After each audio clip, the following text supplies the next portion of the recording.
देखिए, आरक्षण का झुंझुना तो दे दिया, लेकिन ये बज नहीं रहा है साहब।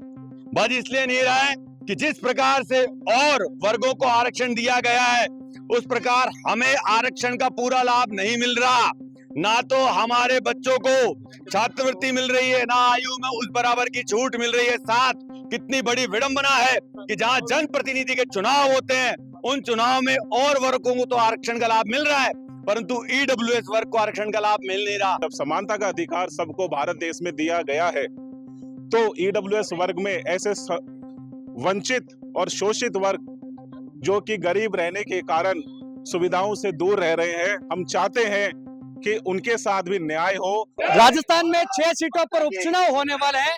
उससे पहले ईडब्ल्यूएस वोट बैंक, जो कि बहुत बड़ा वोट बैंक है, उन्होंने हुंकार भरी है। जयपुर के शहीद स्मारक की आपको तस्वीरें दिखाते हैं, जहां पर बड़ी संख्या में ईडब्ल्यूएस जो वर्ग है वो यहाँ पर नारेबाजी करते हुए दिख रहे हैं। क्या मांगे है, इसको लेकर भी इनसे बातचीत करेंगे, क्योंकि आने वाले 6 सीटों पर उपचुनाव है। ऐसे में सरकार से क्या मांगे हैं? डबल इंजन की सरकार है, इसको लेकर बातचीत करते हैं। सुनील जी, इतना आक्रोश क्यों, क्या वजह है? ईडब्ल्यूएस तो सरकार ने आरक्षण दे दिया था। देखिए, ईडब्ल्यूएस आरक्षण को दिए हुए 5.5 साल हो गए, लेकिन इसमें कई सारे सरलीकरण और शर्तें जो है वो सरकार को हटानी है। केंद्र सरकार के प्रमाण पत्र बनने में ही बच्चों को बहुत परेशानी हो रही है।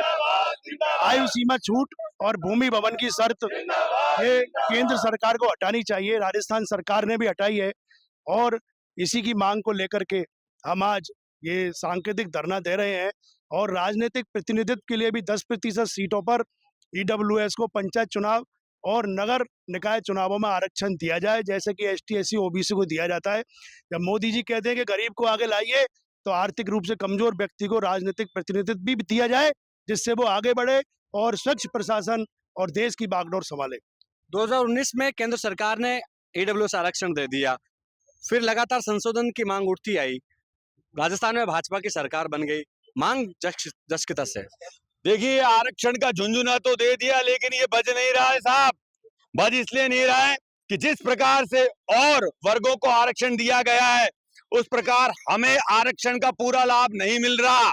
ना तो हमारे बच्चों को छात्रवृत्ति मिल रही है, ना आयु में उस बराबर की छूट मिल रही है। साथ कितनी बड़ी विडंबना है कि जहां जनप्रतिनिधि के चुनाव होते हैं, उन चुनाव में और वर्गों को तो आरक्षण का लाभ मिल रहा है, परंतु ईडब्ल्यूएस वर्ग को आरक्षण का लाभ मिल नहीं रहा। मसलन जहां निकाय चुनाव होते हैं, वार्डों के चुनाव होते हैं, सरपंचों के चुनाव होते हैं, प्रधानों के चुनाव होते हैं, वहां पर ईडब्ल्यूएस वर्ग को किसी तरह का लाभ नहीं मिल रहा। अगर वो प्रतिनिधित्व मिलेगा, तो निश्चित रूप से ईडब्ल्यूएस वर्ग का व्यक्ति भी पंचायतों में पहुंचेगा, नगर निगमों में पहुंचेगा, मेयर बनेगा। इन्हीं मांगों को लेकर आज हम धरने पे बैठे हैं। सरकार संवेदना पूर्वक हमारी बात पर विचार करे और हमारी मांगे मान लेवे। क्या संशोधन चाहते हो मुख्य रूप से? देखिए, जनहित की सरकार, अगर लोग कहते हैं कि आ गई है, बिना मांगे कुछ नहीं मिलता है। उसी को लेकर आज हमने यहाँ सांकेतिक धरना ईडब्ल्यूएस आरक्षण मंच के माध्यम से दिया है। हमारी सरकार से मुख्य मांगे यही है, जब समानता का अधिकार सबको भारत देश में दिया गया है, तो ईडब्ल्यूएस वर्ग में ऐसे वंचित और शोषित वर्ग जो कि गरीब रहने के कारण सुविधाओं से दूर रह रहे हैं, हम चाहते हैं कि उनके साथ भी न्याय हो, उनको उनका अधिकार मिले। उसी माध्यम में हमने ये सांकेतिक धरना यहाँ पर आज रखा है और इस सांकेतिक धरने में हमें पूरी आशा है कि सरकार हमारी मांग को देखती हुई, हमारी वाजिब मांगों को देखते हुए हमारी मांगे जरूर मानेगी और आने वाले समय में हमें और हमारे जो जितने भी गरीब भाई हैं, उन लोगों के लिए एक अच्छी सुविधा उपलब्ध होगी। 6 सीटों पर उपचुनाव है और ईडब्ल्यूएस वर्ग बहुत बड़ा वोट बैंक है। क्या भूमिका रहेगी यदि इस मांगे नहीं मानी गई तो? देखिए, सरकार को गंभीरता से विचार करना होगा। हमारे भी वोट बैंक है, वोट भी देते हैं, टैक्स भी देते हैं, दोनों चीज देते हैं, और हमारे बच्चों के लिए कोई योजनाएं नहीं है। सरकार को इसलिए हम ध्यान आकर्षण कर रहे हैं कि लोकसभा चुनाव में सरकार देख चुकी है कि कितना बड़ा खामियाजा भुगता है। कहीं ना कहीं वो हमारे वर्ग की भी कुछ नाराजियां हैं, क्योंकि मांगे सुनी नहीं जाती, मानी नहीं जाती। केंद्र सरकार में हम पिछले 2 साल से लगातार प्रयास कर रहे हैं कि आयु सीमा छूट दी जाए, भवन भूमि की शर्तों को हटाया जाए, लेकिन कोई सुनने वाला नहीं है।